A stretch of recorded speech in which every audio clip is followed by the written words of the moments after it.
Trump pauses disbursements to programs supplying HIV treatment worldwide, PEPFAR, which is estimated to have delivered life-saving treatment to as many as 25 million people in 54 countries, faces a funding delay of as long as 180 days.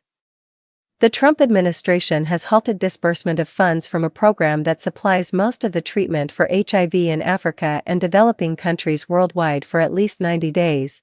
The action stems from President Trump's executive order on foreign aid, which directs all government divisions with foreign development assistance programs to stop disbursing funds to countries and organizations until they can be reviewed. That includes the President's Emergency Plan for AIDS Relief, known as PEPFAR, a $7.5 billion program overseen by the State Department, officials were told in a memo on Wednesday obtained by the New York Times. In a separate directive on Friday, also viewed by the Times, officials were informed that although the initial review of foreign aid is intended to be completed within 85 days, final decisions might take up to 180 days, the longer timeline, and the pause on funding even to existing programs, dismayed some public health and development experts.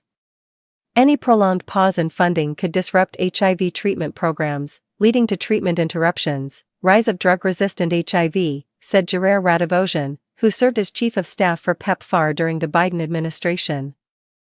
That's playing with fire, risking progress that we've made over decades to control the HIV epidemic. Resistant strains of the virus that emerge in other nations would also endanger Americans, he noted. Since its start in 2003 during the George W. Bush administration, PEPFAR is estimated to have delivered life-saving treatment to as many as 25 million people in 54 countries. It was due for a 5-year reauthorization in 2023, but it survived a Republican effort to end the program and was renewed for 1 year. Public health experts had worried that a new Trump administration would end the program altogether, but some hoped the appointment of Marco Rubio as Secretary of State would spell good news for the program.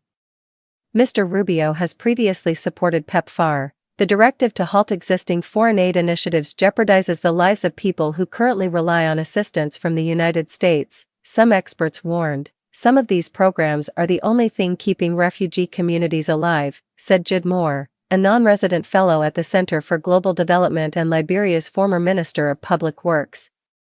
Very vulnerable people will be hurt, and it is unclear how this advances American interests, Mr. Moore said.